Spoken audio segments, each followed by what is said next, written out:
Hey everybody, Economic Ninja here. I hope you are doing great. We got some bad news to talk about. There's a lot of bad news, but to be honest with you, it's all good news, baby. When you know that something bad is coming, you know all you got to do to be successful? All you got to do is, hey, there's a train coming. I'm on the tracks right now. And that's all you got to do to be successful. Think about how many people have just made, no joking, hundreds of thousands of dollars in the last couple of weeks just in crypto over the last year because of this pump, right? There's a lot more of that coming, but there's also bad news. I've got a lot of stories. First one's out of CNBC. US companies could be caught in the crosshairs if China retaliates to fight Trump. Now, this is very, very interesting because right now there are a lot of countries positioning themselves or posturing themselves, setting themselves up to go to battle on the trade war front, all right? Now, Trump has made it very clear. He's like, hey, we're going to start tariffing the crap out of countries if they don't show up to America and build their goods in America. Now, I'm not in America. Take your best guess. Where am I at right now? Hashtag the country. Let's just wake the world up. They'll be like, what's going on? What's going on? Is the ninja talking? It says here, this is out of CNBC, with President-elect Donald Trump, trade and foreign policy team is taking a hawkish stance towards China. U.S. companies are increasingly concerned a hardline approach could stunt their prospects in the world's second largest economy and turn them into targets of Chinese retaliation. Trump has threatened to hit China with at least 60% tariffs and vowed to end reliance on the country. That alone would be disruptive. Do me a favor. Say yes to tariffs if you agree that this is a good idea, to go ahead and tariff countries that are not producing in America, okay? That they have been reaping the benefit of low cost labor and all that stuff for too long. If you agree with that, go ahead and put that yes for tariffs, all right? If you agree, say tariffs are bad, now, go ahead and put it down below because it's important to see where people are at, okay? I personally think the tariffs are awesome. All right, here we go. Trump said the 60% tariffs, right, would vow to end the reliance on the country of China. This alone, or that alone, would be disruptive. It would force companies to scramble to find other sources of supply. American consumers to pay higher prices at the store, and according to many experts, lead to job losses. So let me share something that the media won't tell you. Okay, let's get real close, real personal. In the beginning of a massive campaign of tariffs, there will be some supply chain shock. I'm not joking. So that's why if you got to store up on some stuff now, store up on it now, especially since so many darn prescription drugs are made over in China. But in the end, what happens is those countries go, crap, we're screwed. We need America's money. So we're going to start building things over there, factories, and then it's going to put tons of Americans to work. Wages are going to go up. More Americans are going to have more money, and you're going to see a massive turnaround. But at first, there would be pain, like a year full of pain, a year and a half full of pain to get places built, things going, right? But then it will lead to decades and decades and decades of prosperity in our country. Now, if you think that's super cool, do me a favor and type 1. If you like, that's crazy. I don't like that idea, even if it's amazing because Trump said it, and I can't stand Trumps. Type 2. If you're that person, it's okay. You're still welcome here. We can all be friends. And then everybody thumbs up the number 2. Just give them some love. So it says here, these actions could range from economic changes to matters of diplomacy and security, Kennedy said, adding that China might push back as hard as they can. Well, you see, here's the one thing that China knows that Mr. Kennedy doesn't. See, China's gotten to where they are right now from American dollars, okay? Yes, we've exported inflation around the world, but we've also brought them a lot of dollars. And they don't want to just give those dollars up just yet, all right? Now, that's one story. I've got a lot of stories that I want to share with you. Let's dive into what's next. Texas rental market. Hey, real quick, did anybody see that XRP just crossed a buck? It's not the end of the world. I get it. It's probably going to pull back. I understand I've been trading cryptos for a little bit of time now, but it's exciting. It's very exciting, especially after the whole Trump and the president of CEO of Ripple having a meeting. All right, wonder what that's about. All right, here we go. Zero hedge. Texas rental market is collapsing before our eyes. Wait a minute. Someone said that was going to start happening a couple years ago, and it actually did. But you see, it takes a while for it to hit the mainstream media. And I am already bidding on properties that are over, 25, 30% drop. Now, that's not a big crash, Well, let me ask you this. Do you think it is? Would you consider a 30% drop in real estate a crash? Can you do me a favor and say, yes, it's a crash, or no, it's not a crash? Now, I personally think it's not a crash. I know it sounds crazy because it's gonna get better. But 30% is pretty solid right now for drops all over the country. And I get it. There's somebody that's gonna say, yeah, but in my town of 200 people, where there's like 7 track houses for 8 families, it's not going down, it's super expensive.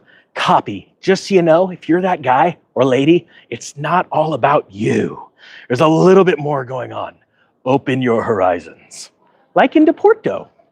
Oh, did anyone guess Porto, Portugal? I'm in Porto. The port is incredible. The food is amazing. And the people are so darn nice. I don't think I ever want to leave. I'm not joking. They're amazing. All right, so here we go. Texas rental market collapsing. Housing market data from Redfin shows the U.S. asking rents were flat in October, rising marginally by 0.2% year over year. It says, drilling down into Austin's rental data, there's a lot of things found, blah, blah, blah, blah, blah. I don't want to even talk about that.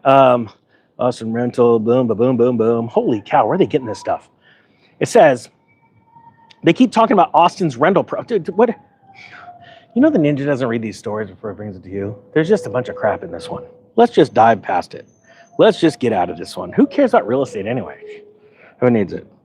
Ooh, XRP. Now this is a really important news story. If you own XRP, hashtag XRP down for me, and do it for me too. Do it twice to piss off the Bitcoin maxis. I get it. They're ahead right now, but we're about to pull up the backside. Let's just say we're going to come in for a sneak attack as far as a percentage of return. Ripple News, pro XRP lawyer says the $125 million, we're talking about the settlement between the SEC and Ripple, should go to XRP holders, not the SEC. I completely agree with this. If you agree with this, like, share this story out. I'm not joking. Like, the SEC is a corrupt, horrible organization that I hope Donald Trump completely abolishes.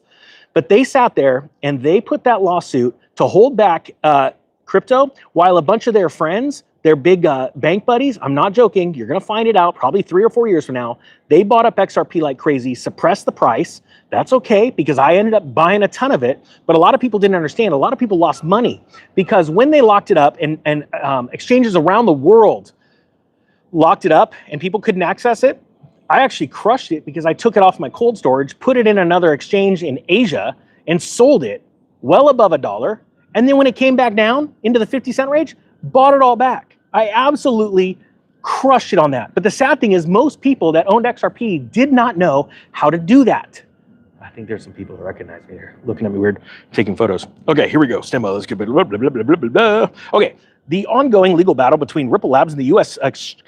Securities Exchange Commission may take a new twist following the recent political developments with Donald Trump's victory, known for his pro-crypto stance. Can I also do big PSA?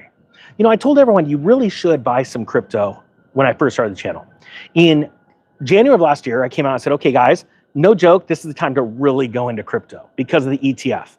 Now we have all of the ETFs from Bitcoin, but now we have ETFs coming on board for next year. You're going to see XRP ETF, you'll see a Solana ETF, and you have a president saying, we need to not only back crypto, we need to buy it as a nation. If you don't understand how big of a deal this is, you need to take some time and think about this. You're going to miss the boat. I mean, to say that everything's going to double from here in the next year, it's probably the understatement of a century. Now, none of this is financial advice. I'm a total dork. I barely made it through high school. I can't read real well, and I'm just a weirdo. So I wouldn't listen to me.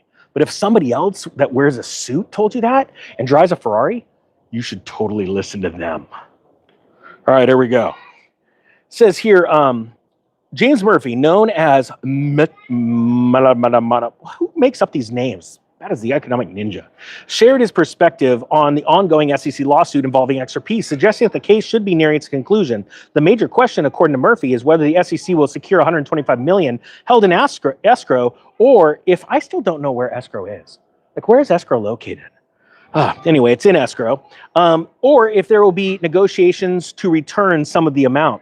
Pro-XRP lawyer John Deaton, an attorney representing XRP holders, added his perspective, arguing that if anyone should receive the funds, it should be the individual retail holders that were impacted by the SEC's actions. He criticized the SEC's approach, questioning why they filed the case to protect investors when, in his view, the real victims were those who suffered from the regulatory outreach. And you know what? Honestly, you want to really help people out, all you got to do is go to all the American exchanges that locked up XRP, and then you get the addresses, the holding addresses, those XRP addresses, and you distribute that 125 million individually in XRP back to those people. That is exactly how you, dude, give me a thumbs up emoji if you agree with that, because people got completely ripped off. Now, I didn't, because I held mine properly, but I'm not going to fault people for just learning about crypto, having it in there. I mean, my cousin was one of them, and man, he had XRP locked up forever. He just had to watch it, and he was bummed the whole time for a long time. And that's another way of getting back. See, we need Gary Gensler gone, completely fired. We need the SEC completely abolished, because they're a dark, destructive organization, and they've been weaponized against all kinds of financial tools. As a matter of fact, I think we should abolish the entire accredited investor. You know, I became accredited when I was in my early 20s, early to mid 20s. And I used to tell the firefighters, I said, you have no idea what this world's like. Like, once you start to realize, I was trying to explain to them, I can invest in things that you can't, and I get to write it off in ways that you can't, because I'm deemed something special and you're not. I know it's completely disgusting, and there's some loopholes to where you don't have to be worth $1 million, and you don't have to even have the, what is it? I don't even remember, 250 or 300,000 a year you had to make to do that. But they would just look at me like I'm an idiot. I get that all the time. Type 10 if you think this is a pretty cool view. Just throwing this out there. I think that this next year is going to be have some serious issues. It's going to be some scary times. People are going to lose houses. We're going to continue to see more and more foreclosures going on, all that stuff. But if you're ready for this, I'm not joking. I see more prosperity coming in your future than ever before. I believe that you're going to see people, maybe even you, may have multiple $10,000 days, $100,000 days, because of what you prepared for a couple years ago when you bought Bitcoin, you bought some silver, some gold, things like that. A massive, massive change is coming. There's a guy right above me with a falcon, and he's sending the falcon out to go kill the pigeons. It's pretty sweet. Just saying, I need a falcon. That'd be super cool to have a falcon on my, I got a rubber chicken. It's not really the same. I better go. I'm gonna go taste some port. I'm not joking, it's pretty awesome. The Economic Ninja is out.